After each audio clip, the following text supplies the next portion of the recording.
హల్లెలూయా. Mark సువార్త 7వ అధ్యాయము 15వ వచనం చూద్దాం. వెలుపలి నుండి లోపలికి పోయి మనిషిని అపవిత్రునిగా చేయగలుగునది ఏదీ లేదు, కానీ లోపలి నుండి బయలు వెళ్ళినవే మనిషిని అపవిత్రునిగా చేయున నేను. వాక్యం ఎంత లోతుగా మాట్లాడుతుందంటే, ఒక మనిషి పాడైపోవాలన్నా, ఒక మనిషి జీవితము చాలా పాపభరితంగా వెళ్ళిపోవాలన్నా ఎవరి వల్ల జరుగుతుందంట? ఆ మనిషి వ్యక్తిత్వంలో నుండే జరుగుతుందంట. అంటే ఇక్కడ చూస్తే వాక్యం ఎంత క్లియర్గా ఉందంటే, వెలుపల నుండి లోపలికి పోయి మనిషిని అపవిత్రునిగా చేయగలని ఏది లేదంట. బయట నుండి కనిపించేది, బయట ఏదైతే నిన్ను టెంప్టేషన్గా ఉంటుందో, బయట ఏదైతే నేను శోధిస్తుందో అది వెళ్ళి నిన్ను పాడు చేయదంటండి. చాలా జాగ్రత్తగా గమనించాలి. ఇక్కడ చూస్తే లోపల నుండి బయలు వెళ్ళినవే మనిషిని అపవిత్రునుగా చేయును. నీలో ఆలోచన ఉంటేనే ఆ యొక్క శోధనకి మనం లోబడతామంట. ఆలోచన లేకపోతే అంత శోధించిన ఆ శోధనలో మనం పడిపోమంట. లోపల నీకు ఆలోచన ఉంటే తప్ప, లోపల నీకు మనస్తత్వం ఉంటే తప్ప, లేదా లోపల ఒక నెగిటివిటీ థాట్స్ నీకు ఉండడం ఉంటే తప్ప నువ్వు ఎదుటి వచ్చే సమస్యను నువ్వు ఏమంట స్వీకరిస్తామంట. అంటే సమస్యలు కానీ శోధనలు కానీ భరించలేనివి. ఇది తప్పు చేస్తేనే నాకు మంచిగా బ్లెస్సింగ్ ఉంటుంది, ఈ తప్పు చేస్తేనే మాకు డబ్బులు వచ్చేస్తాయి, లేదా ఇది వద్దన పని మేము చేస్తేనే మేము మంచి సెట్ అయిపోతాము అనే ఏది నీ ముందు శోధింపబడి ఉన్నా కూడా లోపల నుండి వచ్చేది మాత్రమే దాన్ని అంగీకరిస్తుందంట. అంటే మనం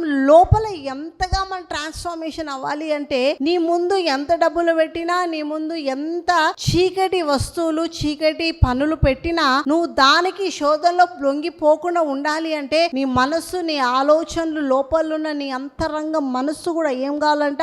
రూపాంతరపరచబడితే తప్ప నువ్వు ఆ శోధనలకి ఎదురుగా నిలబడలేవు. సహోదరి సహోదరుడు చూడండి, ఒక వ్యక్తి రక్షణ పొందిన తర్వాత మరలా చాలా మంది పాపంలో పడిపోయిన వారు ఉంటారు.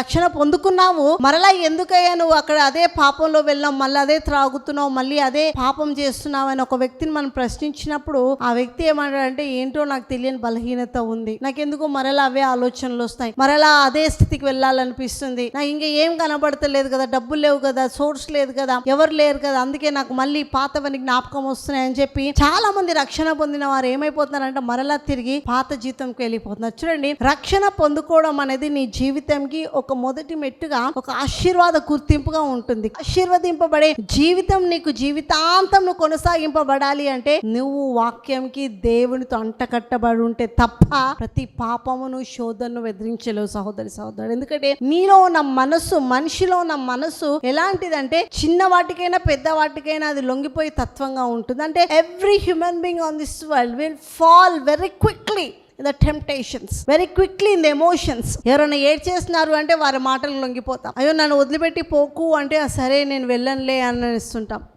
సరే ఇలా అనకు, నాకు బాధ వేస్తుంది అంటే ఏం వేస్తామంట? సరే అనకుండా ఉండేస్తాం. ఎగ్జాంపుల్ ఎవరైనా మనం సంఘంకి వెళ్ళే వ్యక్తిని చూస్తే ఆ వ్యక్తి ఉన్న కుటుంబంలో ఎవరైనా సింపతిగా, ఎమోషనల్గా నువ్వు చర్చికి వెళ్ళకు, నువ్వు చర్చికి వెళ్తే నాకు ఇష్టం లేదు అన్నారు అనుకోండి, ఈ వ్యక్తి ఏం చేస్తాడు? అయ్యో ఇంతగా బాధపడుతున్నారు వీళ్ళు, మీకోసమే కదా నేను బ్రతికేది, సరేలే అని చర్చి మానేస్తుండొచ్చు.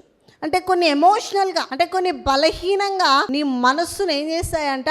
అట్రాక్ట్ చేస్తాయంట. సో అందుకని ఇక్కడ చూస్తే లోపల నుండి బయలు వెళ్ళినవే మనిషిని అపవిత్రంగా చేస్తాయి అంటే చాలా కేర్ఫుల్గా ఉండాలి. అందుకనే మనం నీ లోపల ఆలోచన ఉంటే తప్ప అది దేనికైనా నువ్వు అడిక్ట్ అవ్వడానికి వే ఉండదు. హల్లెలూయా, వే ఉంటుంది. ఎందుకంటే నువ్వు ఏదైతే నువ్వు బంధించుకుంటావో నీ మనసులో, ఇది నేను చేయను, చేయకూడదు, ఇంకా చేయను, ఈ పాపం నేను చేయను, ఈ తప్పు నేను చేయను, ఇంకా ఎన్నడూ మరలా అటువైపు వెళ్ళను, మరలా ఎన్నడూ ఆ యొక్క స్థితికి నేను వెళ్ళను, ఎవరి మాటలు వినను అని నిన్ను నువ్వు బలపరచు. దేనిని బట్టి? దేవునికి నువ్వు సమర్పించుకోవడం బట్టి. అందుకనే ప్రతి దినం ఎవ్రీడే నువ్వు దేవునికి సమయం గడిపినప్పుడు ఏమవుతుందంట? నీ మనస్సు మార్చబడిపోతుంది. చూడండి, ఎప్పుడైతే పౌలుగా మార్చబడడానికి ముందు, ఎప్పుడైతే సౌలుగా ఉన్నప్పుడు ఆయన మనస్సు, ఆయన ఆలోచన అంత కఠినంగా ఉండే. బట్ వన్స్ దేవుడు ఒక ఎన్కౌంటర్ జరిగిందో, ఒకే ఒక్కసారి పరిశుద్ధాత్మతో, శక్తితో సౌలు అనే వ్యక్తి ఎన్కౌంటర్ అయినాడో, మరలా తిరిగి ఆ ఆ తప్పుకి ఆలోచనలకి మరలా ఆ పనులు చేయడానికి మరలా హింసించడానికి దేవుని బిడ్డలను ఎప్పుడు కూడా ముందుకు వెళ్ళలేడు. ఎందుకంటే వన్ టైంకే ఆయన సమర్పించుకున్నాడు. ఏంటంట, ఆయన జీవించినంత కాలం. అందుకే ఆయన ఒక మాట అంటాడు, బ్రతుకుట క్రీస్తు కోసమే, చావైతే మరీ మేలు అంటాడు. అంటే నేను చనిపోయినా పర్వాలేదు కానీ క్రీస్తు కోసమే బ్రతుకుతా. ఒకవేళ క్రీస్తును వదిలిపెట్టాల్సిన పరిస్థితి వస్తే అది నాకు చావైనా పర్వాలేదు, చనిపోతా, కానీ నేను క్రీస్తు గురించి మాత్రము తప్పు చెప్పను అని ఆయన సిద్ధపడి ఉన్నాడు. ఆయన మనస్సులో ఒక రూపాంతరపరచబడిన ఒక ట్రాన్స్ఫర్మేషన్ జరిగింది. అదేంటంట, చాలా బలమైన శక్తివంతమైనది. అంటే దాన్ని ఎవరు కదిలింపలేకపోయినారు. అంటే ఇన్నర్ లో ఉన్న తన హృదయము కంప్లీట్ గా దేవుడికి సమర్పించుకున్నాడు. ఆ హృదయం మార్చబడదు. చాలా మంది దేవునికి కొన్నిసార్లు సమర్పించుకుంటాం, మళ్ళీ పరిస్థితులు బట్టి దేవునికి దూరం అయిపోతాం. మళ్ళీ గుడ్ ఫ్రైడే రానే మళ్ళీ సమర్పించుకుంటాం, మళ్ళీ క్రిస్మస్ రానే మళ్ళీ ఎక్కడో వెళ్ళిపోతాం. మళ్ళీ సమర్పణలు ఎన్నో ఉంటుంటాయి, కొన్ని డెసిషన్స్ ఉంటాయి. దేవా నాకు ఉద్యోగం వస్తే నేను నీ దగ్గరకు వస్తా, దేవా నాకు పిల్లల్ని ఇస్తే నువ్వు ఇట్లా చేస్తా అట్లా చేస్తా. ఎన్నో డెసిషన్స్ మేకింగ్ చేసుకుంటాం మన లైఫ్లో. అవన్నీ కూడా నెరవేర్చబడాలి, చేయాలంటే మన వల్ల కాని పని. మనకి ఆ సామర్థ్యం ఉండదు. కాబట్టి మనకి ఒక ఎబిలిటీ, ఒక స్టాండర్డ్ లైఫ్, ఒక నీ మనస్సుని స్థిరపరచుకోవాలి. నీలో కంప్లీట్ రూపాంతరం రావాలి. రూపాంతరం అనేది మనిషికి ఎప్పుడు ఒకటేసారి రాదండి. దినదినం దినదినం దినదినం కొద్ది కొద్దిగా మనిషి మార్చబడతాడు.